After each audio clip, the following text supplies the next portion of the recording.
You're watching the SEC over in Europe to kick off today's competitive SMITE action. It is Dolson and Gormizer to bring you through the Papis versus Belt Slap. Now, Gormizer, you look at Belt Slap, and this is a team that does not lose often. No, I believe they went through the first phase undefeated, didn't drop a single map until they got to the playoffs for themselves. So that's a tall task to not only repeat, but also for someone to beat. But the Papis, I think Cold Llamas have entered that conversation as well, are maybe the two teams right now that could realistically maybe take them down. Both of them have a lot of, kind of a star-studded roster when it comes down to it. But I mean, when you got Julio, Johnny, Zeros, Arkle, and Trix Tank, it's just so difficult to argue against that lineup that Belt Slap bring. We got an SEC sandwich for you today. Belt Slap versus Papis kick off the day of SMITE competitive action. Got the SPL Phase 1 playoffs in the middle, and then afterwards we'll be showing the Lane Surfers versus Snake Pit to start off the end of the day. And then freshly forged Cold Llamas will round out the day of SMITE. Plenty of SMITE to go around. Here are the standings as of Week 4 here in the SEC. Belt Slap, wouldn't you guess it, up on top. Papis, though, nipping at their heels. This is a matchup where if Papis are able to win it, they move to 4-1. Belt Slap over at 3-1 then. So, you know, things get interesting up there towards the top, Gormizer, but I think you worded it best. Belt Slap, not only have they won everything in the round-robin format, so if you look at the round-robin SEC, the Belt Slap, rather, in Phase 1 didn't not only lose a single game, but they didn't lose a single map. 2-0s across the board. The last time they lost a game was in the finals of the SEC Phase 1, which was, you know, a few weeks ago, but they won that one 3-1. So, you know, it wasn't all that far off for them. The Papis did take a game off of Belt Slap, though, early on. We're talking SEC qualifier, so it has been done here in the past. Gore, I think you look at this roster for the Papis, there is some talent there that can maybe give Belt Slap a run for their money. Yeah, and that's the thing. I mean, the Papis, you know, we talk about a long history of teams that have played together, and it matters maybe a little bit more when you're looking at maybe some SPL teams like that history. Sanguine specifically comes to my mind playing into it. The Papis have the same thing going on for themselves that they've been coming around. Granted, they've had a couple of players that have changed throughout the years, that it's not the exact same roster. But, I mean, like, Warchi and Draco Mariano as a duo lane has been a very solid lineup. Warchi on his own in this position on the Papis has been so consistent for so many years that I feel like that's where a lot of the contention in this set is going to be. Well, as you move into picks and bans, the question against Belt Slap is kind of, where do you focus? And it's always a difficult question to answer because you have a team with Zeros, Trix Tank, and Arkle, massive names in the scene, and your mind maybe thinks, Gore, that, well, those are the guys I have to identify first and foremost and take out of the pool. I'd argue there's an argument for Johnny, though, out of the jungle. I mean, you look at a guy who hyper carries games.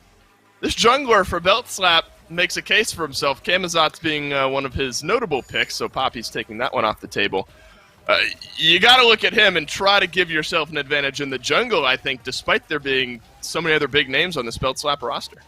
And it's so weird because, like, what we've seen out of Johnny, you know, even in just the last few weeks, it has been this first pick for Camazot's on their team. You know, a few weeks ago, I remember watching Belt Slap scoop that up, no problem. And, well, they did it pretty much every game they got to play, and Johnny was happy to do so anytime he gets the opportunity. So I like that ban. I think I actually like the tier. Like, it's one of those little interesting tidbits because it's been a little while, but Julio did play with the Papis a while back. So, like, knowing that solo laner a little bit better here maybe is helping the Papis make some of those decisions.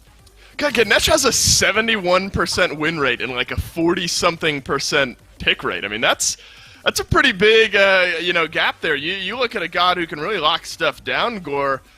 Why do you think Ganesh is maybe riding that 3/4 of the time win rate?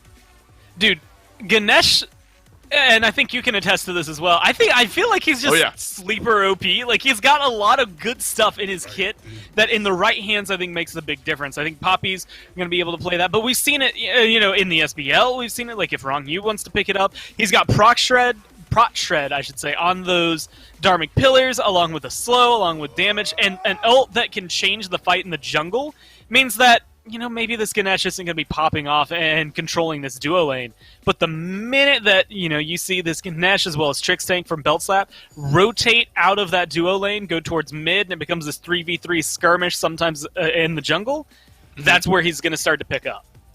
And Chernobog as well, a 31% pick rate, so a decent amount of picks, and hasn't lost yet, 100% win rate.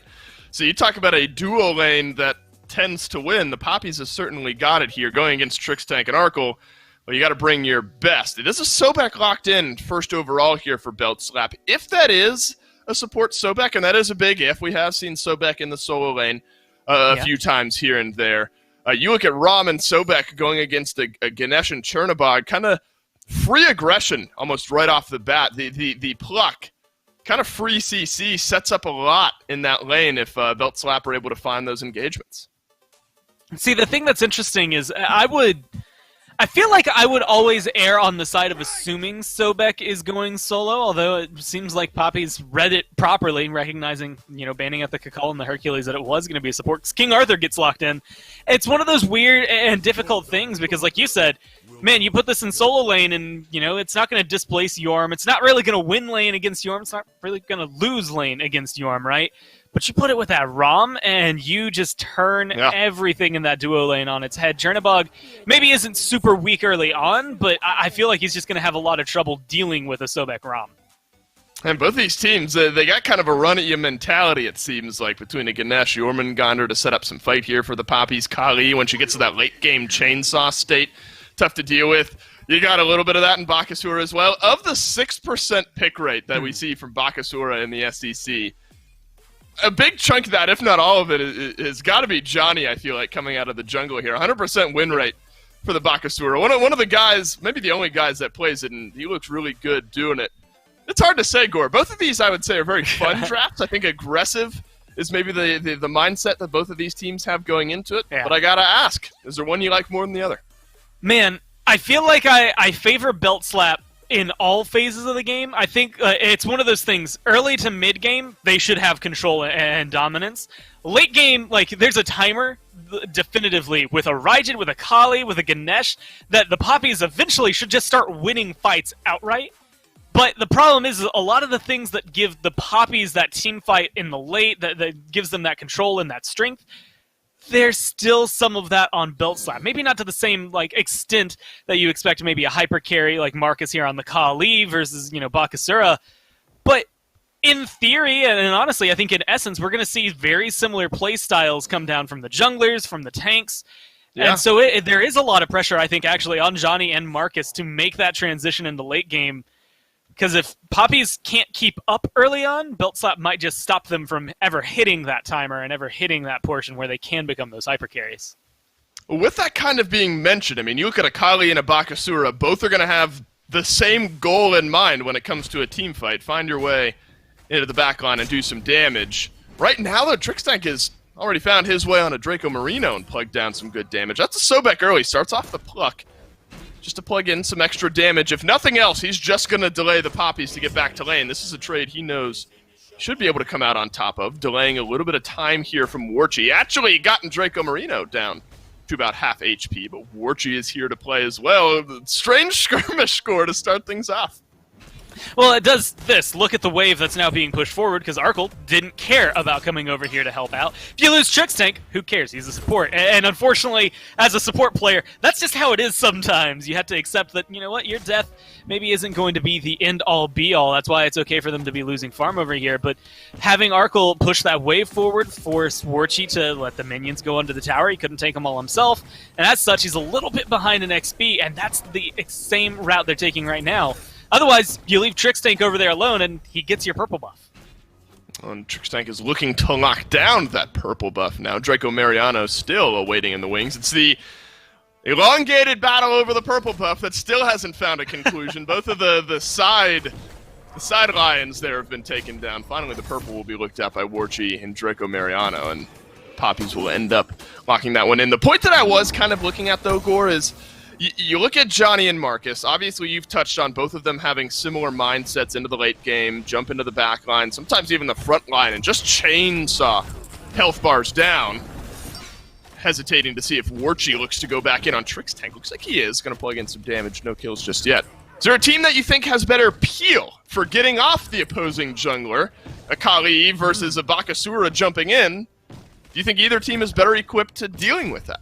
Man, I think having Zeros being able to lock people down with Strife, Trix Tank with a Pluck, Arkle having his own forms of cripples that can stop people from dashing or jumping and moving around, as well as Julio.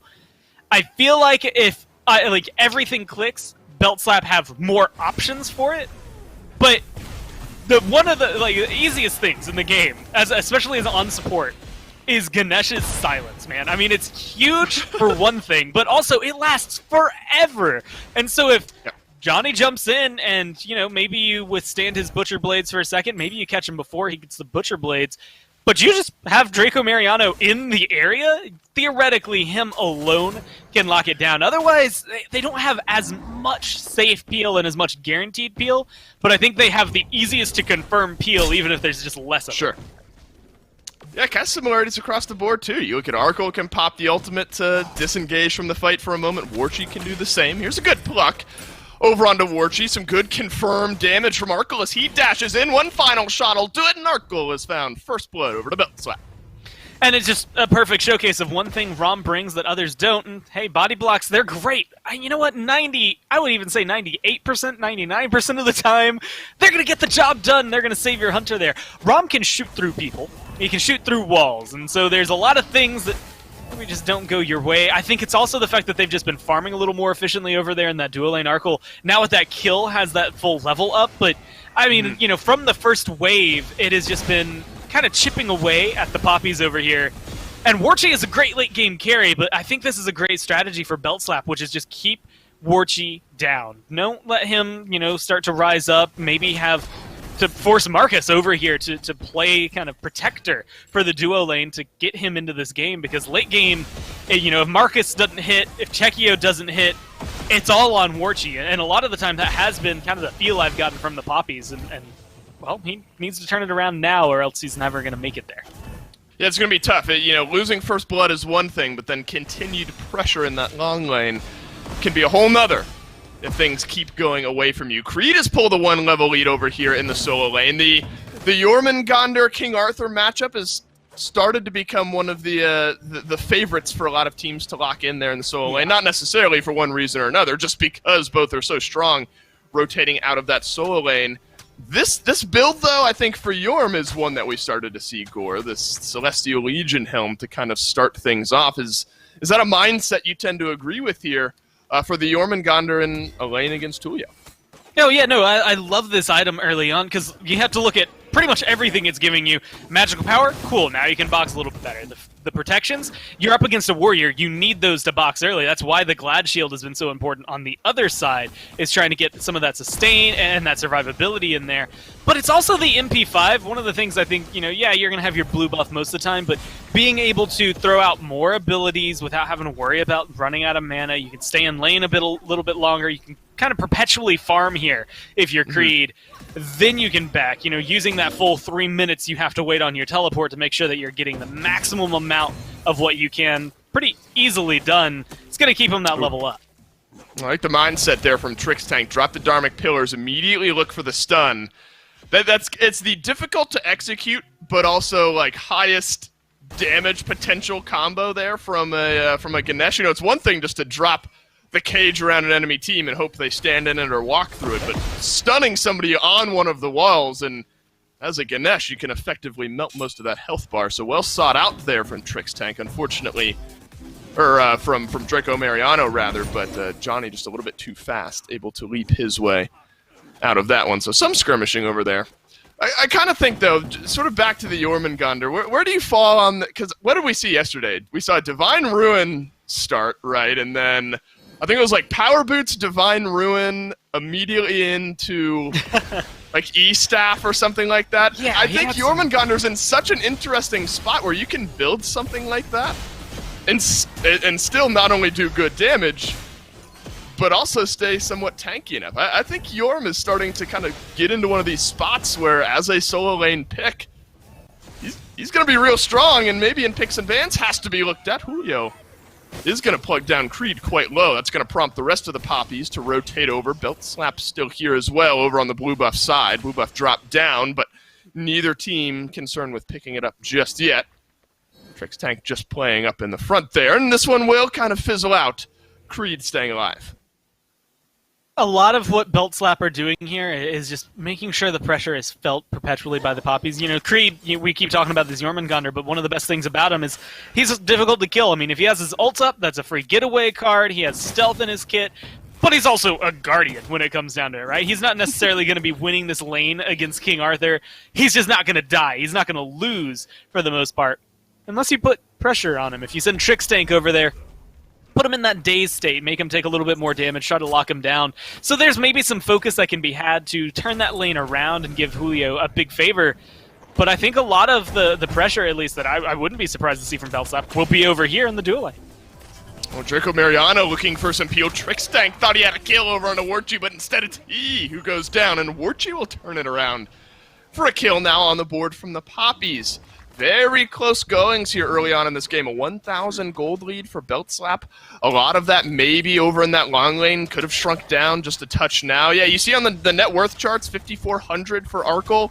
Warchi, 4,700, so about 700 of the 1,000 gold lead for Belt Slap is in the long lane. Creed has a touch of a lead over in the short lane, though. But nothing so wide, Goremizer, that Belt Slap are far and away ahead of this game just yet. I mean, especially with that kill coming down. I feel like Trix Tank, and this is something we've seen out of him across the years, but he's kind of playing his style, and, you know, if his team is behind him, if you see Zeros or Johnny step up, there's probably a kill there, maybe even two for Belt Slap. But I think it says how aggressive Trix Tank likes to play, that he was so far ahead, so far out there, no one was able to follow up, and now they're picking their own fights. They forced Marcus to use the ultimate. Trix Tank looking for the execute, and he's got it with the pluck. Did take a tower shot on his way out. Draco Mariano here to try to counter out the rotation. Trix Tank will be able to walk through just a couple of ticks on the Dharmic Pillars. Did get the Sobek a touch closer to death than maybe Trix Tank was comfortable with. Been a lot of attempted Dharmic Pillars from Draco Mariano, but seemed somewhat reactive up to this point here, Goremizer. Whether it's an engagement from Belt Slap kind of starting things off, Draco Mariano there just to drop down the Dharmic Pillars to try to either protect his team or disengage on the fight. And then Ganesh, you know, it's assisted in 1 out of 1 kills, but it's kind of been following around Trix Tank, who's really been the support, maybe starting off more engagements. Well, and that's, I think, just the essence of the gods they're playing, right? And, you know, you had touched on it earlier, but if you look at what Draco Mariano is bringing, you know, the silence, it's a reaction. Maybe you're doing it to stop them from starting an encounter, right? But a lot of it has been, hey, Trix Tank went in for the stun, or for the pluck, I'm going to stop him before the pluck actually goes off, so now he's dashing, he's just out of position. Oh, I'm going to be able to help clear a wave, maybe get a little bit of damage, maybe give some protections to my team. And then Dharmic Pillars, you know, as you had mentioned, it's very difficult to ensure it lands on somebody. Most of the time you're using it either to box someone in, force them to make the decision to jump out, or have to walk through it on the way out. Or you can use it the way he has been, which is, I'm going to catch you just with one of these bars. It doesn't matter as long as it connects, because then for the next 2 seconds, you have your protections shredded, and as long as we have someone like Warchi or maybe Marcus in the area, we can burn you down. Well, both are in the area of the long lane here. Down from the ultimate goes Arkle. Marcus might have a free kill here. Wails away at Arkle, and that is going to be the kill. Second of the game for the Papis, first of the game for Marcus, affecting 2 out of the 2 kills, though, up to this point. You know, and it's always kind of the storyline with Kali. You're saying, well, you don't want her to get kills early, kind of a ticking time bomb here and there. It's such an interesting game where normally, I'd argue, we see kind of one of those types of jungle gods on one side or the other. But it's kind of both teams playing with that ticking time bomb here. It is Marcus, though, with the extra kill in his back pocket, off to a touch of a better start. And Marcus, it's the one thing that I think, again, Johnny comes online, I would argue, a little sooner than a Kali does on the Bakasura. But like you said, very similar path and kind of arc throughout the game.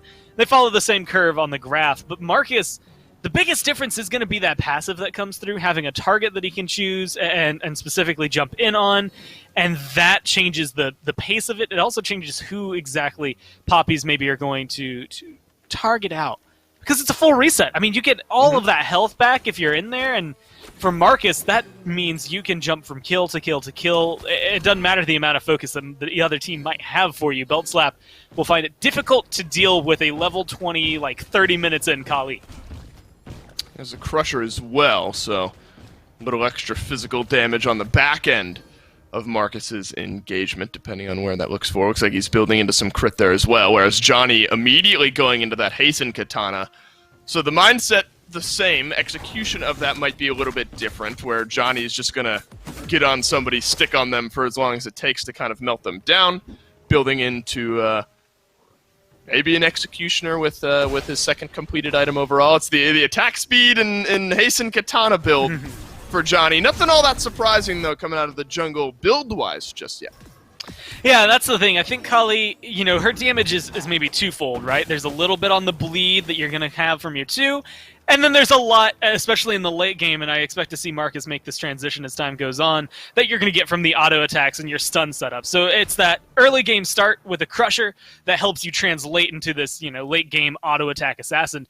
Bakasura, eat minion, not used on gods, doesn't really work there. His ult isn't necessarily known for burst damage, and his jump, you're using that either as an engage or disengage. You don't need to think about any abilities, because the only one that matters is your Butcher Blades. And it gives you true damage. You just want to stick to them like glue. That's what the Hasten's for. Oh, Draco Mariano is here to contest this Gold Fury, but instead he's going to be watching it from the sidelines. Dharmic Pillars are in for some extra damage on the back end. Gold Fury locked down by Belt Slap. It was about a 1k gold lead going into that small skirmish there. It's ballooned up to about 3,000 now for Belt Slap.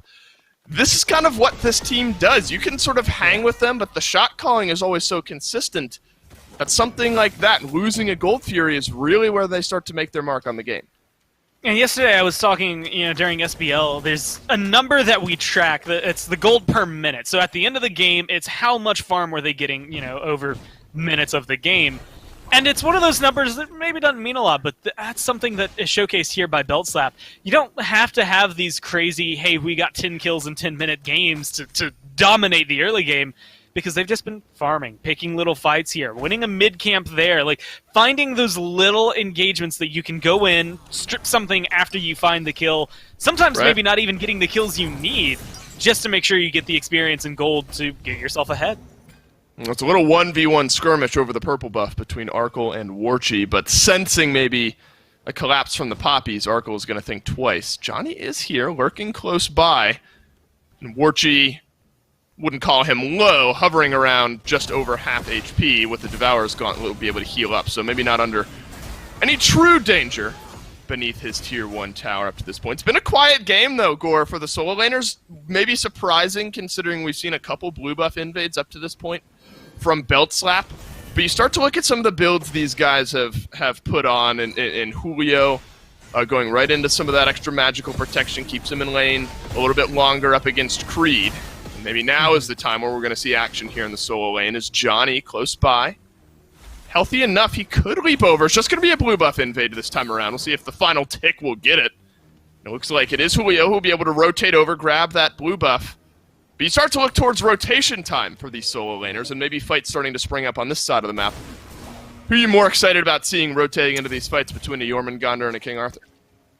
King Arthur. Well, almost 10 times out of 10. It's just one of those things. Jormungandr is maybe one of my favorite forms of disruption throughout his kit. He's got a lot that can make it work, a lot of trembles and control, but nothing beats the, I think, flashiness and kind of the way Julio and King Arthur as a god screams, look at me, because he's not going to do a ton of damage per ability, but he's going to cycle through them so well and so well timed with a lot of utility, some stuns in there as well, that you kind of have to pay attention to him, right? You can ignore Jorm for a little bit and try to focus on somebody else unless he's out of position, but you can't really let that King Arthur just go ignored. You can't leave him alone that long without him starting to tick up too much damage onto you. If you're Chekio, maybe Marcus here, or Warchi, worst case of all, then you are forced to use some of your limited disengage against a King Arthur as opposed to being able to use it to lock down a kill onto like Zeros or Arkle. You know, actually, I was talking to Ducky about that yesterday. It was awesome to have him on the desk with us a little bit for the playoffs. Actually, we were talking to him about that like Divine Ruin, kind of more magical damage build from the Orm, and he was sort of like, Well, if you're playing like that and you're playing Yorm in general, you're usually ulting into these fights or out of these fights, setting up things. I mean, more times than not, you're just using your kit to set things up instead of auto attacks. The auto attacks this time for Belt Slap, though, going onto the Pyromancer. It looks like for a moment maybe Papis locked that one down early. Pluck over onto Marcus. The follow-up not quite there. It is an apple tossed out by Zeros here. Won't connect, though. Some good crits over onto Marcus. Going to force the Kali out of the backside of this fight. Warchi taken low and ultimately killed off by Julio. The King Arthur getting involved to the tune of his first kill of the game. One last ult shot from Creed to try to disengage here, but Johnny, he's waited for Marcus's ult to time out, and he's gotten himself the kill. This is what Belt Slap will do to you. They'll slow play you for the first 15 minutes of the game, find a Pyromancer and a couple of kills, and bust it wide open. I mean, it just showcases, it realistically was that Executioner coming online. I was just waiting for Johnny to do something with it, right? Butcher Blade's Executioner, and, well, a Hastened is pretty much what you need to hit that spike of, yes, I can kill you now, and he's going to be able to stick to you. But that fight was also the perfect showcase of Creed versus Julio, right? Julio comes in, locks down Marcus for his team, and keeps Marcus under control and Chekio under control. And Creed comes in and has a lot of CC, but it's realistically just slowing Belt Slap down. It's not going to do enough on its own, and that's just the drastic difference between the two. And unfortunately for Creed right now, you know, that impact not being felt means that it's realistically, you know, and this is how they drafted, but it is up to this jungler, it's up to this carry to come through on this Kali, because otherwise they don't have a lot of fight. Does sort of seem that way, especially now with Warchi 2 levels down of Arkle. I mean, it was, you know, 1 level, a few hundred gold early on, but now the ability to, I mean, I'm not going to call it a solo in Oni Fury because he has Johnny right there, but that's kind of free, not giving up anything on the map, don't have to rotate the entire team over, and you lock down an Oni Fury. I mean, bad to worse almost in this moment if you're the Papis. If it's a Primal Fury, you know, you're waiting for them to look towards, you know, the other objectives on the map. Now with the Oni Fury, Belt Slap have the ability to fully push wave control in their favor and might open up the right side of the map to at least getting ward control, some vision control for maybe an eventual FG. Well, right now it's that awkward, I want to say turnaround, where Belt Slap, it feels like they're so far ahead that the Papis need a big fight, probably around the FG pit, to turn things around, where, again, I'm looking at Marcus. He started up that Light Blade, so I expect to see him go either into an Executioner or a Chinsai for himself. But it's also that awkward moment where Belt Slap are so far ahead that they control the fight, but they can't just outright win everything. They still have to be careful with it. So, like, starting a Fire Giant up, it's a good call, but they have to be careful with it. This started. Draco Mariano drops down the Dharmic Pillars. Belt Slap will get rid of the FG almost before it even started. Warchi was just pushing down the long lane here. Remember, has that ultimate to rotate into a fight if need be, but sensing that the Papis are disengaging anyway, just going to keep pushing down that long lane. So it's Fire Giant locked down here for Belt Slap. A couple ultimates used to try to re-engage on the fight. Still an Oni wave. Just now getting cleaned up over in the short lane side. And this is, you know, if 6k gold lead wasn't a balloon enough, and now we've reached 9k, 3 tier 2 towers still on the map. This is that slow bleed that's become a little bit quicker here for Belt Slap. Could get worse for Creed, as Julio's found the engagement, but Gore, it almost seems 20 and a half minutes in, this is Belt Slap's to lose. Yeah, I mean, ball's in their court, right? They've got complete control over the game right now. It is that, are you going to make a throw? Is Marcus specifically going to pop off? Because, man, I mean, you're not getting too much out of Chekio. He's 0-1 of the 2 kills you've been, you know, had on your team. He's only been a part of 1 of them. I'm not seeing a lot of damage that's coming down from this Raijin just yet. Even though he's capable of it in this build, I mean, there's nothing wrong with it. He's going to be able to hit like a truck still. It just is the fact that they haven't been able to find that engagement. And the same thing kind of comes down for Warchi here. He has the Rage, the Executioner.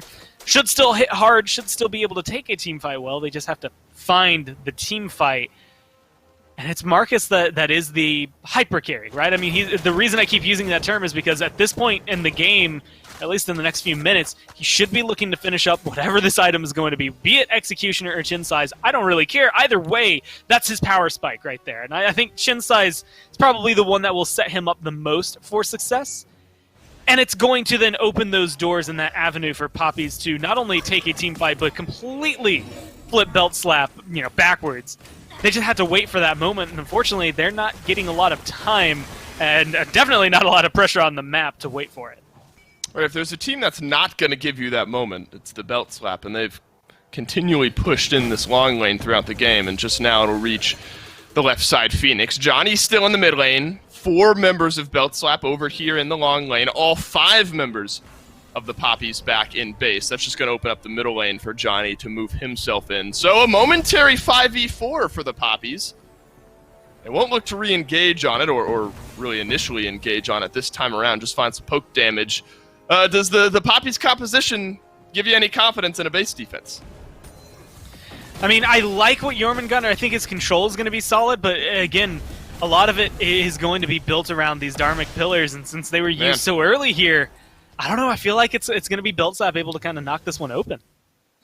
Yeah, it's tough, and it's not necessarily against Draco Mariano. There's just been enough disengage as well as re-engage for Belt Slap that the Dharmic pillars just haven't quite hit maybe what he was hoping for this game. For a moment, yeah, you corral Belt Slap off to the side. That's just about it. There's going to be a wave in the middle lane, moving into that mid lane Phoenix, and it's Trick's tank first through the door. Try to find an engagement over onto the Papis. Zeros deletes Draco Mariano, no more Ganesh, but Czechia will turn around the damage onto Johnny nonetheless. This is where you want that Bakasura to be swinging, but he's going to be watching from the grave. A double kill for that Raijin in the mid lane. Left side Phoenix goes down. A 2-for-1 trade, though, kills-wise for the Papis. I mean, it sucks to lose Johnny there, but I don't know it's the end-all, be-all, especially since you get the Phoenix, and it looks like you'll get this Primal that's going to spawn just thereafter as well. So, not the end of the world for Belt Slap. Of course, they still have such a massive lead that it never was realistically going to be the end of the world. But what we got to see, and something that's been missing on this, is maybe it wasn't Marcus for the turnaround here, but it is Czechio showing up finally. I mean, this Raijin's been pretty quiet for, well, 23 minutes now, maybe 22 of the 23. He was pretty silent. Now he's finally been able to showcase, yes, not only can he get a double kill, but he can defend, he can take these fights, and, you know, that's what this team has needed. I feel like they have a few avenues for win conditions. I just haven't seen them work yet. They haven't been able to turn anything around in their favor. And so even if it's just a couple of picks under a Phoenix, that's where you're going to be able to find Belt Slap at this point. With this much of a lead, it's a fight around the Fire Giant pit. It's a fight around a Primal Fury. It's a fight under your Phoenix. That is where you're going to be able to turn the game around, not necessarily in the lanes anymore. Well, it's 2,500 more damage for Czechio. A lot of it coming on that defensive end there just a moment ago. A double kill for the Raijin. 2,500 more damage for Czechio than Zeros, his mid lane counterpart on the other side. Granted, a lot of what Belt Slap has been doing is not necessarily fighting around this Discordia, more around, Arkle or Johnny on that Bakasura.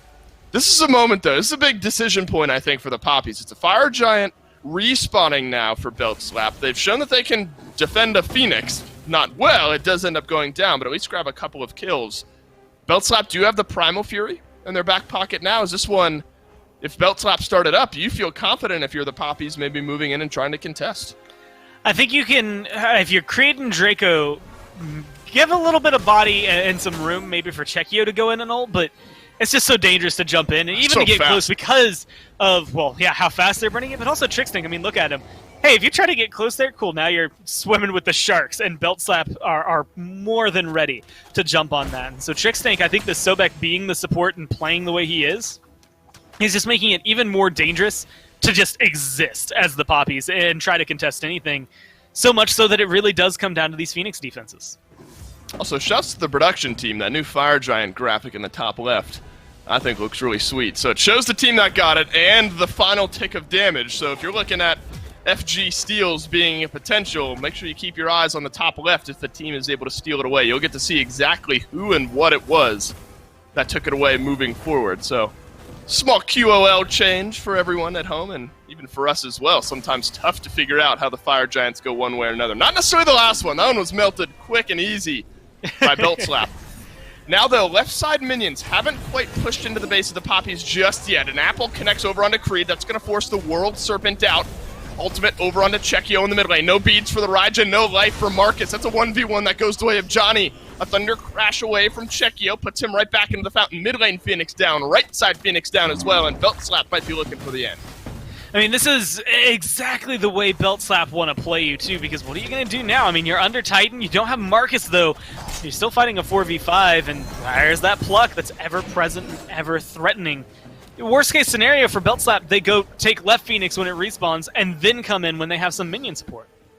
Well, the only ultimate you have for the Papis that's really going to make an impact on this defense is the Tycho drums for Czechio. A Strife connects over onto Draco Mariano, and Arkle will crit him down. Bye-bye to the Ganesh here. Tycho drums is going to get Johnny down to half HP. Who cares about the left side Phoenix when the Titan is the ultimate prize? Belt Slap move their way into it. 3 members of the Papis left on defense. Great damage in. Czechio melts them down. Creed finishes it up, but it's the Titan that ties nonetheless. And Belt Slap get it done in 27 minutes. I'll be honest, given the names of these two teams, it's one of those things when you look at the history, that's kind of what I expect out of this game, and maybe, honestly, even the next one. I think it's up to the Papis right now to look at what Belt Slap did there and not fall for it, right? I mean, early on, you see Trickstank going for your purple buff. Maybe just give it up. Go get the farm. Maybe go put pressure on Arkle. Like, it's moments like that where you have to actively decide not to play what Belt Slap are forcing you to do. Don't play into their hand. Don't do what they want you to and try to change the pace up. And as much as it maybe sucks to have to do this, switch to something maybe not so late game. I mean, between all 5 of the gods Papis had, I feel like most of them were oriented for a 25-minute team fight, and that was assuming they got to ride the right experience curve into the late game. And unfortunately, they didn't. The Kali never really got to come on. I mean, she did 3,000 damage. She did, it looks like 1,600 less than we got to see out of the Ganesh, and that showcases what was going on. I mean, Marcus just couldn't be in the fights. Yeah, I mean, Ganesh does a good amount of damage, but 4K is, maybe respectable for a Ganesh in whatever length, 27-minute game, but when you're beneath that as a Kali, not super happy about it. Draco Mariano, I think, got kind of bullied out this game. The Ganesh was looking for these plays, the Dharmic Pillars a few times, maybe didn't quite find the value. Granted, maybe nothing on the Papis found exactly the amount of value they were looking for, but I think I agree with that point, Gore. If you're drafting for the late game against Belt Slap, you have to survive the early, and that's tough to do, especially against this team. If you're maybe able to get yourself off to a roaring start, it's maybe a better avenue back into it. So that kind of raises the question of picks and bans, maybe. Is there anything that the Papis picked that seems misguided? I mean, it was all kind of cohesive. I don't think it was a bad draft by them at all. But trying to go toe-to-toe with Belt Slap in the late game, especially if you're not going to survive the early, seems like a tough strategy. I feel like, and one of the things I had said about picks and bans going into that last game was just like, you picked a team that at 30 minutes, 33, 35, keep adding time to it, is just going to absolutely demolish anyone that stands in its way. But Belt Slap picked a team that can do the same thing, they just start earlier than you, right? I mean, like, you're riding this curve, and theirs is the exact same, they just get to do it a little faster. And so I think if you draft that, if you want to draft something that's really good for your team fights, just make sure you don't have to wait 25 minutes for them to come online. Right. Change the Kali out for something. I mean, even in a Wheelish, I think, right here, could be really solid to give you some early game pressure. Well, Bellini is lounging, and so are Belt Slap moving into picks and bans for game number 2.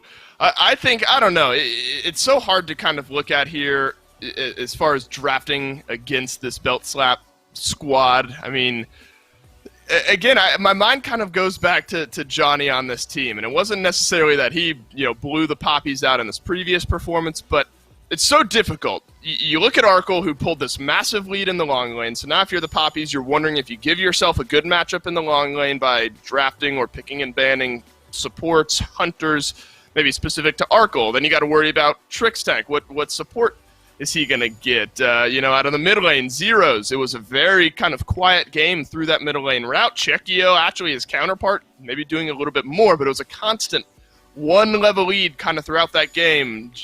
Zero's able to just kind of milk that one away. Johnny out of the jungle is always going to be this threat. It's such a difficult team, I think, to draft around. I think the Papis maybe doing the smart thing. Let's take away a little something from everyone. Actually going to ban out the Ganesh here, interestingly enough. What do you think the mindset is there? I honestly think that Well, and this is how I would want it. I don't want Trickstank to have Ganesh, and if they're not planning on picking it up, I think it does make sense to maybe take it away from him. The only issue, I feel like there's a lot of control that comes down from supports right now that realistically, I mean, you give Trickstank a Khepri, he's still going to be able to do it. I mean, we just saw what he was able to do on Sobek, and Sobek is not necessarily the top of the top when it comes down to, your supports. And so stripping that away, maybe it's solo, maybe it's support. That's the good thing about the flexibility, but my biggest thing is right now Camazotz is available, and we know Johnny loves it. Yeah, it's Sobek being prioritized first and foremost by the Papis. Obviously, Trickstank had a big hand in what Beltslap was able to do in Game 1, not only setting up fights and a kill in the long lane, but then the rotations throughout the map. It was Draco Mariano just trying to keep pace with the Sobek and trying to counter out some of that setup. But what you give up in taking that Sobek away is maybe the most popular pick for Johnny out of the jungle, and a pick in Zeros that, while quiet, didn't do the most damage in Game 1, was able to kind of slowly build up this one-level lead over Checkio, his mid-lane counterpart. So I think Papis have drafted well here, and a Khepri, so it's Sobek solo, Khepri support, Heimdall in the long lane. They've got a good draft to start off, but you've given up a good bit to Beltslap as well. The good news is right now, I mean, Khepri, Heimdall super safe, so not a lot of gank potential there. And Khepri, between the two of them, are going to have a lot of control over the duo lane, so maybe trying to offset that really early lead we saw Arkle and Trickstank get, at the beginning of last game. But I don't know if it's going to be enough, especially considering Trix can still, flex into something like a Guan Yu if he really wants to, which we've seen him play over there in the past. Hercules, like some of the warriors that maybe give him more aggression.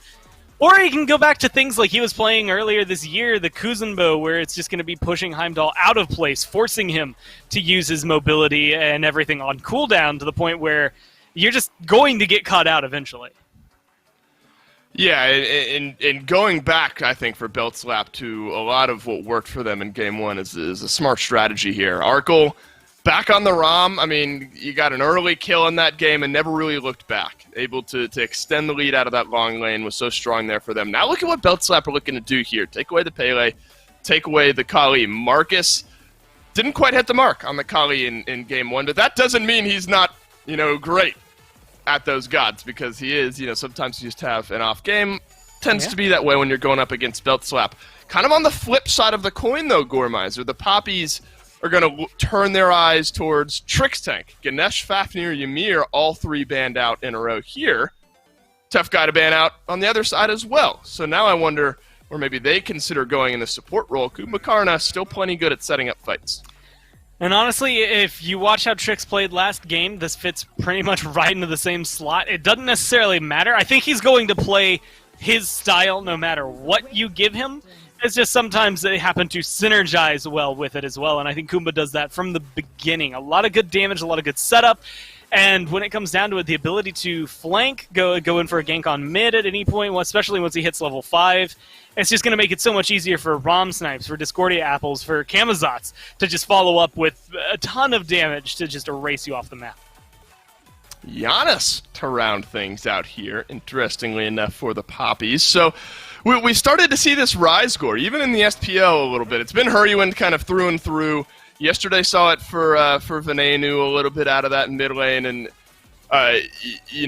we've kind of, in Baskin, I think, played it maybe even once in that set. So we've started to see Giannis kind of come into the meta. I'm not going to say he's in the meta, but we have started to see him maybe as a slightly more viable pick. Do you like the Giannis to round out what the Papis have drafted in their first 4? I think Giannis, played right here. If Marcus plays him the same way that Raijin was played last game, we're not going to be talking about positives. We're not going to be talking about negatives. It's just going to exist. But I think Giannis in the right hands, and I'm thinking the way Hurriwind plays it for E United and things like that, that makes a difference. That wins your team games, whether it's the ability to set up a portal for your team to rotate, or if it is your team entirely rotating with your ultimate. It's just so impressive what he is able to bring into the equation. It's very similar, in a way, to the conversation I like to have about Morgan, where the possibilities are somewhat endless, maybe a little more limited since Giannis can't literally transform into anybody else in the game. But he has so many available avenues for greatness. It's just if they actually get realized by the player and the team and utilized in a way that they can. Because if you get shut down, I mean, Belt Slap aren't going to let you have those kinds of cool rotations.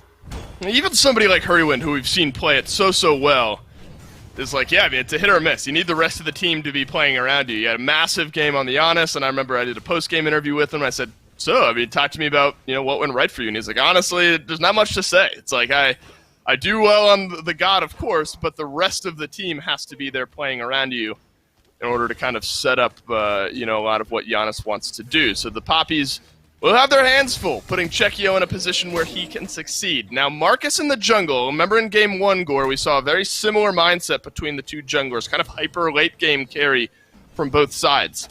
Bit of a different look here. Johnny still maybe with a similar mindset to Game 1, playing this Camazotz, will look to strike early and then kind of snowball that in on to the late game.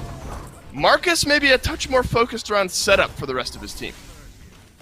Yeah, no, it's really weird because Marcus, in this case, when you switch from something like a Kali, which in my eyes was the end-all, be-all, you need to be a part of these kills and you need to be the one who helps win your team late game, has now kind of transitioned, like you said, into the, okay, so I'm going to slow him down and then, Warchi, Chekio get the damage. The problem is that I don't know if Chekio, Yanis is solid.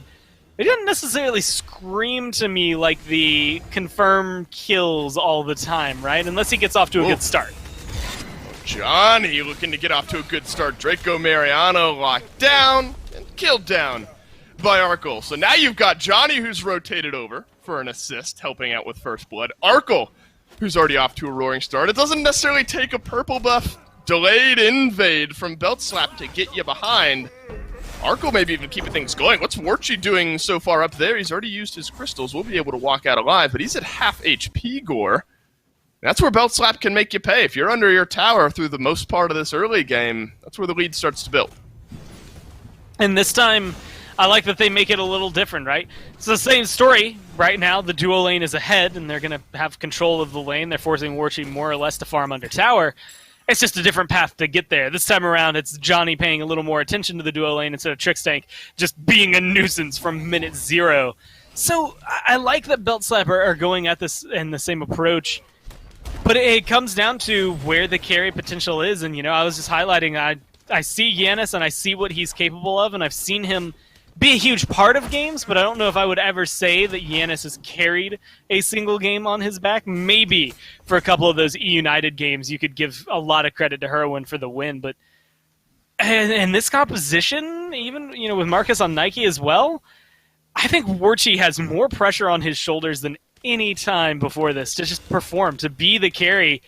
And if Johnny's just going to sit over here and stop him from existing, that's going to be the easiest way for them to get to a win. Warchi is able to play safely here, take the crystal out and get himself out alive. Purple buff is not up. That would have been kind of a double whammy there for the Papis if Belt Slap were able to exert their pressure and then also move over and grab that purple buff. It's kind of an interesting dynamic, though, where you look at a lane so far pushed up for Belt Slap. Maybe you make the argument that it opens the door for Marcus to rotate through, find himself a gank. They're so far away from their own side of the map that's got to open things up. But it's kind of that unspoken what you're seeing now. Trickstank can ward deep into that jungle, move himself over to the red buff side of the map, maybe rotate over to the mid lane. It's not always putting yourself at danger. It's freeing up maybe your support to go make an impact elsewhere on the map. And because of this, Trickstank has been such a massive, I would say, essential person for Belt Slap in terms of getting everything done. And now he has his ult, which means that, hey, he's going to have that setup available even easier for his team. And seeing him rotate over, even if it's just to bully Chekio a little bit and force Chekio to lose out on a little bit of farm, that's the way they got Arkle ahead last time. In goes the Papis on to Julio, but the Hercules will be able to sustain himself and dash out alive. So we started to reach that point in the game where the supports are going to feel comfortable rotating themselves out, and you kind of look at the idea maybe behind a Kepri on some of the rotations, Trickstank as well. There's the root, kind of the abduct, the pull back. Trickstank has the lockdown there as well. But remember what Belt Slap did in Game 1, where it wasn't necessarily these fireworks, but the blue buff invades were so consistent, kind of put Creed behind a little bit. And that's brutal. Now Trixtank here is going to move his way over to the mid lane, portal down, but he's going to sweep down onto Marcus, leap through, some good damage over onto Trixtank. Marcus taken down a little bit low as well. No fireworks just yet though, Goremizer. The 3-man rotation from the Papis though is going to continue. And it's just weird because I feel like Marcus, well, now that he has that Sentinel of Zeus, is able to be in these fights, but the kill potential is just so much higher for Johnny. And he has that sustain as well, and so maybe the shielding from the Sentinel of Zeus for Nike is going to be enough to keep Marcus alive in a lot of these, but I feel like the advantage is almost perpetually belt slaps.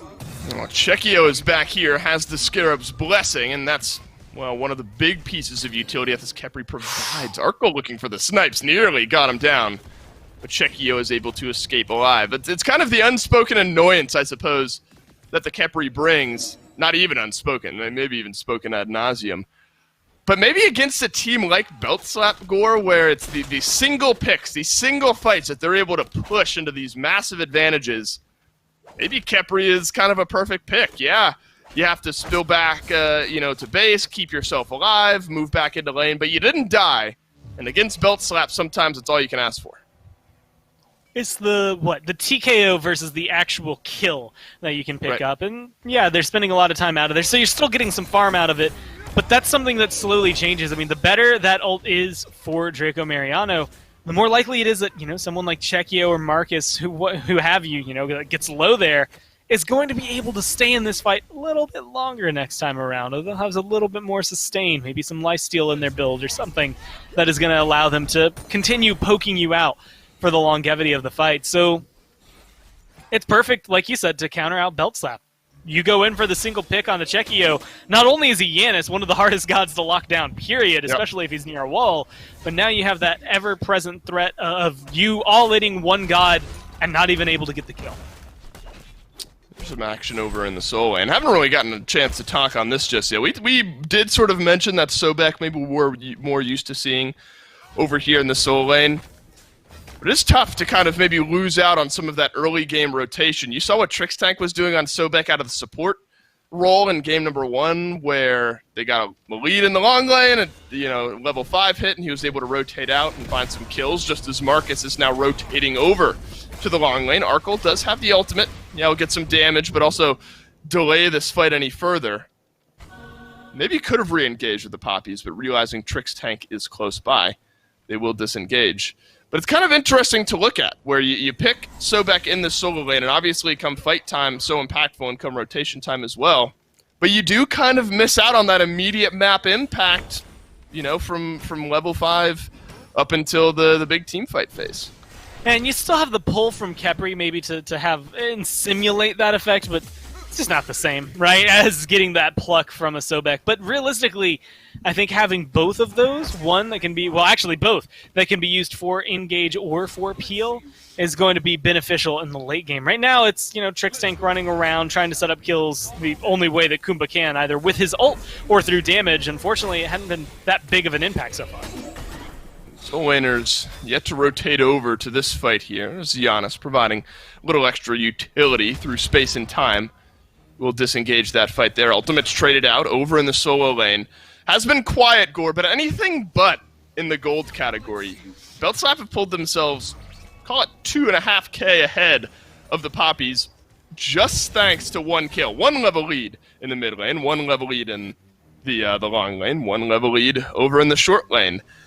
It's the Beltslap that are really driving the pace of this one. It's the red buff invades over to the blue buff, maybe invade on the blue buff, pushing out the long lane right as the purple buff is now respawning. It's the slow kind of mitigate everything you're hoping to do playstyle that is built up. I won't call it massive, but at 10 minutes being down 2.5, 3K to Beltslap, pretty big. Well, that's the difference, right? I mean, I talked about TKOs earlier. You knock the Papis back to base only a few times. Maybe it's not the end-all, be-all, but they've been doing it consistently here. Beltslap just keep making sure that nobody on the Papis is able to farm at the same level as them. And like you said, going for a purple buff invade, having a ward there on the red buff to be able to see when it comes up and maybe go in and try to steal it. Being able to rotate into the right side jungle. Hey, the Beltslap are always looking for the next thing to take away from you, whereas the Papis are just trying to secure themselves. And if you're not going to be able to get any kills to slow down Beltslap, nothing's going to stop them. You aren't able to win these fights and scare them out the same way that they are towards you. You have to start picking something up in huge forms of retaliation. It's Chekio who will now be strafed in here. Zeros has gotten to the point now where, even just with the Spear of Deso online, that pen early on in the game, especially onto Chekio, as squishy as the Giannis is, an apple, a strife, a one, all connecting, could prove to be deadly for Zero's mid lane counterpart off on the other side. Haven't quite seen that interaction just yet. It's kind of an overemphasis maybe on hovering around this mid lane. Granted, a lot flows through the mid lane as far as rotations go, but Draco Mariano has been mid lane a few times just to keep Chekio alive, one Scarab's Blessing in particular, really keeping him there. It's red buff now back up. Trixtank is going to move himself over. Won't connect on the red buff, but there's the ultimate from Warchi to get the Beltslap support up into the sky. Knocked back, pulled in. Will have his passive. Might be first kill of the game for the Papis, and it's Marcus that pick it up.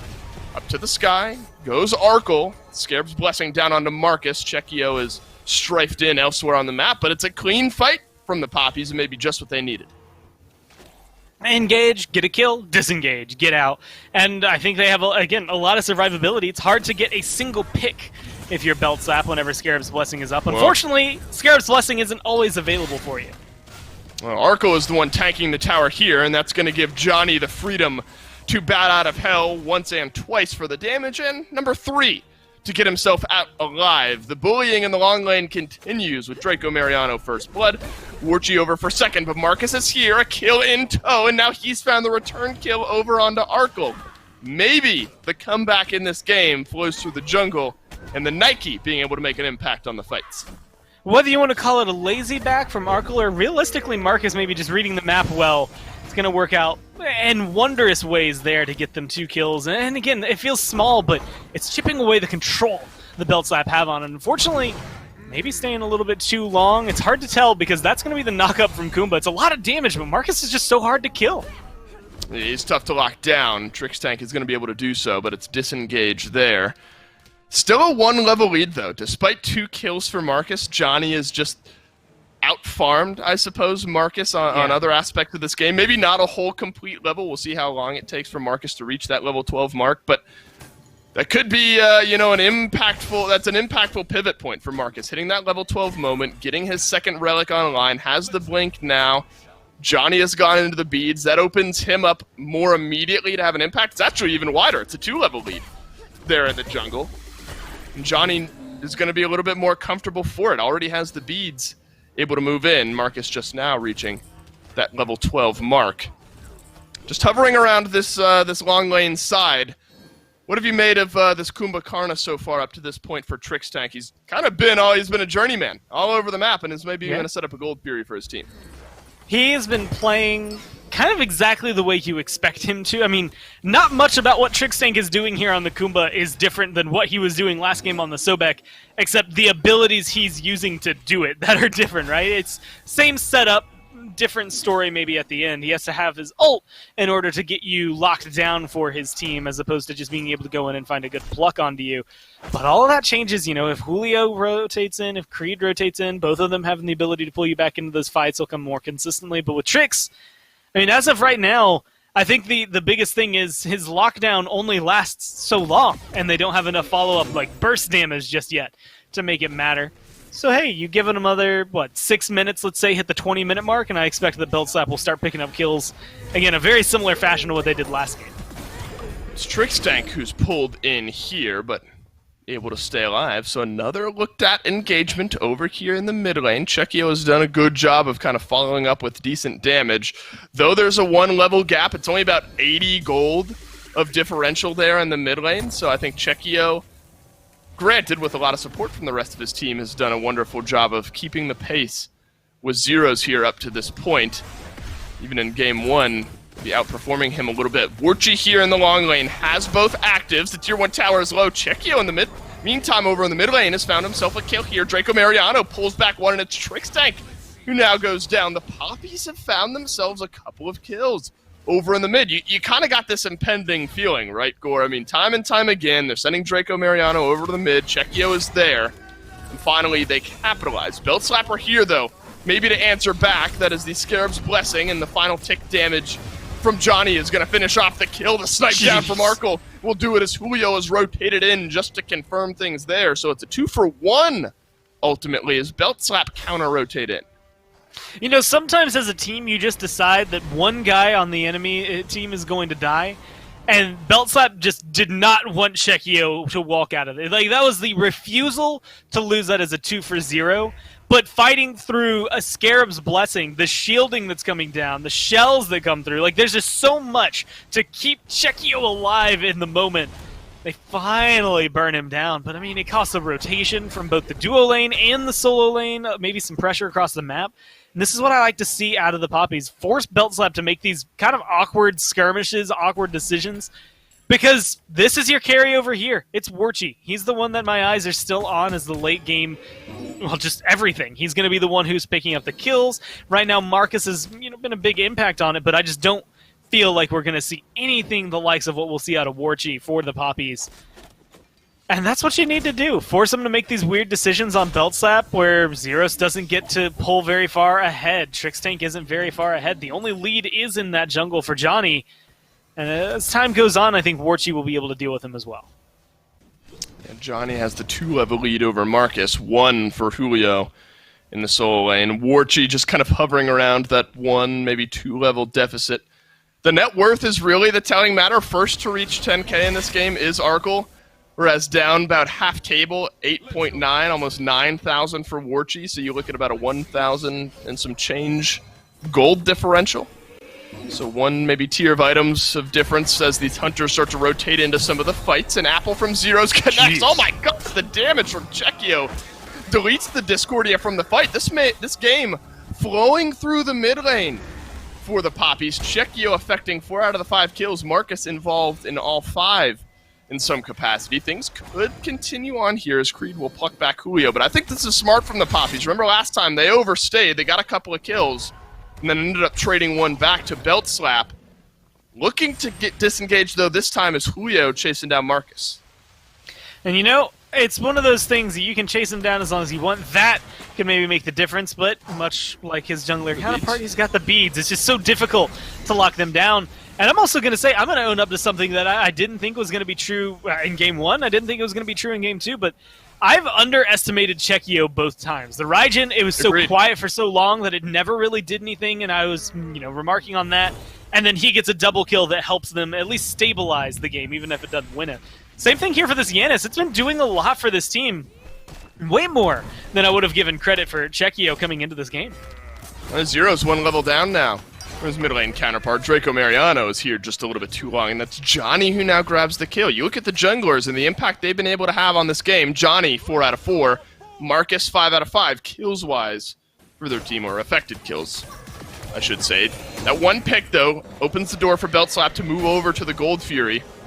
Things had slowed down, though, for Belt Slap. It was really, for a 5-6 minutes there, the Papis that were really the driving force behind all the movement in this game. Most of it centered around that mid lane. Marcus here has to burn the Sentinel of Zeus. Trixtank forward, finds the sleep, and likely the root elsewhere. Johnny has killed off Chekio for the killing spree over on the left-hand side of the map. You maybe felt comfortable, Gore, if you were the Papis there for a moment, but the entire time Belt Slap had that gold lead and just needed the right moment to capitalize. Comfort's a bad feeling to have in Smite because maybe you get a little complacent with the comfort. You recognize that, we can take these fights. We can turn it around on its head. The minute you lose Chekio there, Marcus following up, almost feeling guaranteed, it opens up this conversation. Well, Belt Slap locked down the FG. It is the ultimate from Zeros that'll complete that final tick there. Draco Mariano in range, looking to steal away the Fire Giant, but instead will have to burn his ultimate on himself and will end up going down nonetheless. And now Johnny has found his 4th kill in a row here in this game. Warchi, in the meantime, though, has knocked down both towers over in the long lane, looking to battle with Arkle here, who beads out the damage. One final shot's all he need, and he's got it. Warchi, a touch of an overstay there. Pyromancer now goes down. Suddenly, Gore, as close as this was through 15, 16, 17 minutes, Beltzlap are starting to run away with it. And showcasing one thing important I think Warchi just learned is Aegis can only keep you alive for so long, especially when Arkle wants you dead there. And I think that's the biggest thing. We got to see a showcasing of how to deal with Scarab's Blessing in two different ways. Force Kerper to use it on himself, also just body block him thereafter and kill him when it's gone, or even when it reses him. But you get a good 1v1 over there from your Hunter. Now you're getting some pressure. This Fire Giant's going to be putting in work. They need to find a kill here onto Johnny, but Bat Out of Hell will prove to be difficult there. Zeros will get dove on, and Creed is going to be the one who ends up finding the kill. Julio, a nice double stun on the knockback. Trix Tank will put a couple others to sleep. Checkio still pouring out some good damage over in the back line. But look at the tug of war that continues here in the long lane, and Arkle is just going to pour damage into that left side Phoenix. Luckily, though, Warchi is back off of the respawn, so now there's open Phoenixes on both sides of the long lane here in this map, and maybe actually got Arkle out of position. Will have his ultimate. Marcus won't look for any more there. Instead, maybe it's the Nike Gore that's out of position. You know, these deep wards you highlighted were pretty much minute one. They're coming back into play here. Vision galore for Beltzlap, and how they have the damage and the team rotation to be able to keep up with it. Draco Mariano's plucked back in. Arkle getting very close to that fully stacked rage. Has 4 stacks on it right now, and you can see the crits ticking through. Warchi down one more time. A couple deaths in the last couple of minutes now for Warchi, and for the next 35 seconds, he'll be gray screened. Blink forward from Julio. Knock up, knock back over on a Draco Mariano. Arkle still rotating into the fight. It's Checkio, who's looking to back into base and rejoin the fight on his own side of the map. Epic uppercut onto Draco Mariano, and the Scarab's Blessing will be on himself as well. Creed is going to be stunned down, and look at the slam from Julio. It's 2 kills underneath the left side Phoenix from Beltzlap. Checkio with some good side steps here, and the shell will save his life. The final shot didn't connect from Arkle anyway, but it's a couple more kills, and now a left side Phoenix and a mid lane Phoenix for Beltzlap. That's the unfortunate time. You find I would argue, maybe decent defense. You lose a couple of members you don't want to, but you also lose the Phoenixes in the process. You just weren't able to keep up with it. The pressure from Beltzlap has just been constant. And unfortunately right now, that means a lot on the side of the Papis. They're able to get 1 kill, but it's more the pluck into the fountain than it is really the damage that does it. Can you chase out any more kills here? Looked like a moment where Beltzlap maybe could end the game, but unfortunately, Julio goes down. You gotta watch out, though, if you're the Papis. If you re-engage too heavily and don't find the kills, that will end the game for Beltzlap. Checkio at half HP is gonna try to chase down some extra damage here, but not too far. Creed is going to move himself in here. Arkle is going to try to back, and Johnny will plug some damage to try to make the Sobek think twice. Interesting chase here, Gore, but maybe it's just buying a little bit of time through space. And time will give Checkio an avenue back into the fight. Trix Tank plucked on back there as Marcus has rejoined the fight. Nice double knock up there from Warchi, and the crits are ringing true from the Heimdall as well. Trix Tank down, so is Arkle, as Warchi has now found the kill. Looked like game over for a moment for Beltzlap, but the Papis have chased out a couple of kills. I mean, being able to find that, again, it's a good turnaround, but it feels like it's a little too late. You already lost 2 Phoenixes. You're forced to fall back now because there's 2 waves of fire minions pouring in. Actually 2 coming in just from left alone, 1 coming down from mid, all with a Primal Fury on the map that you're not able to secure, all with Fire Giant about to respawn, which, again, you were not really in a good position to try and fight back for it. I feel like the Papis, it's that kind of fight, but you need it consistently, and you need it in the moments that matter. They might get this Primal Fury, but again, I'm looking at this FG, because if it goes the way of Beltzlap, you're going to need 2 more of those fights to make sure things stay at this level where you're not losing. Yeah, it's a small consolation prize just for a moment and prevented Beltzlap from getting anything else, but just resets him, gets him back to spending a little extra gold there for just a moment. All right, Gore, so 24 3/4 of a minute into this game. Fire Giant about to come back off respawn. Arkle has kind of started to run away with this game. The damage charts just prior to the pause showed a ROM that was really swinging. I mean, obviously the ultimate shots do some good damage, But it's this late-game ROM that has been prophesized over the last few weeks, and Arkle really putting in a masterclass. 24,000 damage, 6,000 higher than anyone else in this game. What, 15,000 damage higher than his long-lane counterpart there. Make no mistake, Arkle is doing his bit here in this game to give Belt Slap a win. We'll be rotating later on into this fight. Zeros is at half HP. Watch out for Arkle on the backline. He's found Warchi in a 1v1 there. The blink right on through from Julio. Marcus has found the opening kill. Scarab's Blessing will pull Warchi right back in here. Still a battle on the right-hand side. 5v4 advantage here for the Papis, but how about the health bars? Marcus has to leap away, but the tick damage from Johnny will find the opening kill. Arkle with the final shot down on the Draco Mariano. It's a couple of kills for Belt Slap, and the chase is on for Chekio. And the problem is, I mean, you know, hey, slash line 0 and 4 for Zeros. That's great.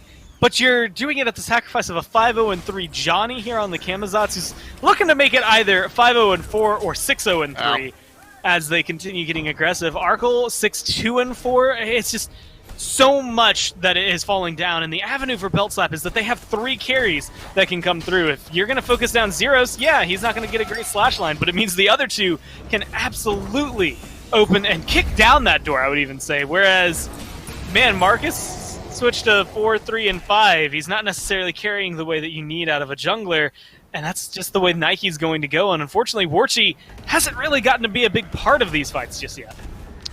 Yeah, it's so difficult. I mean, you talk about locking down Arkle and what the Papis can maybe do to start to set up these fights. I mean, it seems automatic with Creed maybe finding a pluck, with a root maybe down from Draco Mariano, but the counter engaged, this exactly from Belt Slap has been there time and time again. Arkle has been set up for success by the rest of his team. Here is no different as Draco Mariano goes down. Warchi having to ult away from this fight. Epic uppercut through the Bifrost will lock him down, and now Johnny unstoppable at 7-0-3 in the jungle. You've got a Camazotz one way, you've got a Ram another, you've got 2 Phoenixes down. Gore, this could just be the game. I mean, they should, yeah, just be able to walk this on in. Zeros is back with the Apple. Chekio's in the neighborhood with Marcus. And there's a couple of ults available, so maybe some burst damage, but that Titan's falling pretty fast. Maybe it's Chekio who has to play Miracle Worker for the Papis here on the backside of the fight. Apple connects over onto Creed. A triple stun there is going to set up a kill over onto Zeros. But that's not the target you need to be worried about. It's Johnny, it's Arkle, and both of them are still alive. Chekio back to the fountain. A double kill from Johnny. A Divine Camazotz will roll Belt Slap into the win in another 2-0 for the boys on top. So something about the control Belt Slap have going into the very end there, much like right now where 3 of the members, right before that, 4 of the members ignore the Titan, dive the fountain, or in that case, ignore the Titan, chase the kill when there's a Scarab's Blessing available, because that's just how much control you have, and that's how staggered those kills are at the same time. It felt, you know, very much like what you would expect when you've heard Belt Slap and seen what they've done this year. I mean, they just had control from very early on. Papis fought back way better that game. I don't want to take that away from them. I just think Warchi, Chekio, it was a little too easy to catch them out, a little too easy to lock them down. And unfortunately, you know, in game 1, they had a lot of hyper carry potential. It just came on way too late. This time, they really only had maybe 2 avenues for carries, and they never came online either. Zeros had a pretty brutal game, actually, this time around. But I think you made a really good point around it. It's like, yeah, he's 0-4, but that's where you're pouring your engage. And even remember Belt Slap, there was kind of this lull. 15 through 20 minutes into this game where Papis, despite a gold deficit, were finding map pressure, finding these kills. Most of that was through the mid lane.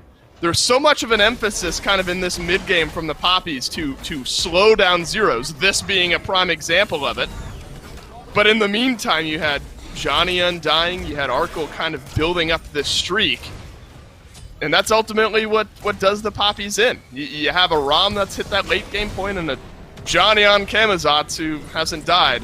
So I think the Papis, to your point, Gore, did a good job of maybe finding some aggression on the map, but didn't slow down the guys who were the real threats here in game number 2.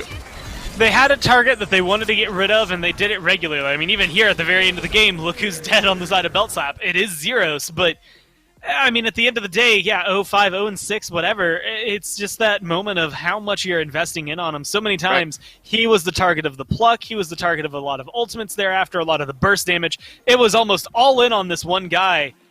And then Arkle could just walk up and say, cool, now I'm just going to do ROM things. I'm going to crit you, shoot you. Worst case scenario, I go up into the sky and I find a good shot for you. I mean, it's, I think, well played from the Papis to find that pick, but maybe not so much in what they give up in the process, especially for the follow-up afterward.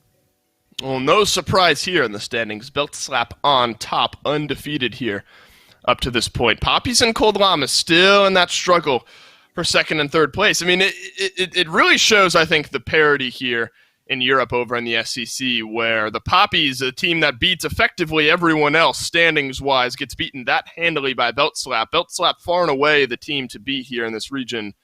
And Gore might not even be particularly close. That is the first matchup we have, though, in the SEC here today. Lane Surfer Snake Pit will be after the SPL Phase 1 playoff semifinals that we'll have coming up for you in the next 45 minutes or so. Freshly forged Cold Llamas meet America, Bloogie and the Woogies locked and goated at 1 p.m. Eastern Time.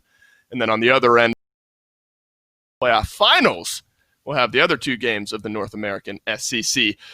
All right, Gormizer, that was the SEC today, over in Europe. Yeah, man. Now let's do a quick mental check on where we stand today in the Phase 1 playoffs for the SPL. You got the first matchup, Sanguine versus Radiance. Remember, Sanguine chose Radiance. It's hard to say, but do you agree with that pick for Sanguine and their opponent in the first semifinal game? Yes, and it's twofold, right? Not only is it a good pick for them, because, let's face it, Radiance, they looked good yesterday, but Radiance have been very inconsistent, so I think it's a very solid pick to be able to say, hey, those guys, 9 times out of 10, aren't going to play the way they did yesterday. 9 times out of 10, Sanguine should be able to find that matchup. But in the second fold of this, we've ended up with 2 Week 10 rematches that come through, right. And it favors Sanguine and SSG almost exactly the way it did in this last week. SSG just beat Ghost Gaming 2-1. Sanguine just beat Radiance 2-1. Now they're going to the best of 5s. Maybe there's some other stuff that can pull out, and of course with playoffs, maybe there's a little essence that's going to be coming through from Radiance. Again, a lot of what we saw yesterday that was just fresh and maybe new, but it really does feel like they've just given us maybe a repeat. Yeah, that's a great point, Gore. Actually, it's easy to forget with all the action that's been going on exactly how recently these semifinal teams have played this matchup back here recently. Lots of great SPL playoff action just over the horizon. About 45 minutes from now, the semifinal games will be kicking off. That was Dolson and Gormizer, though, on the EU SCC to start off this Saturday of competitive SMITE action. Ladies and gentlemen, grab yourself a snack, grab yourself some food. In 45 minutes, the SPL Phase 1 playoff semifinals kick off.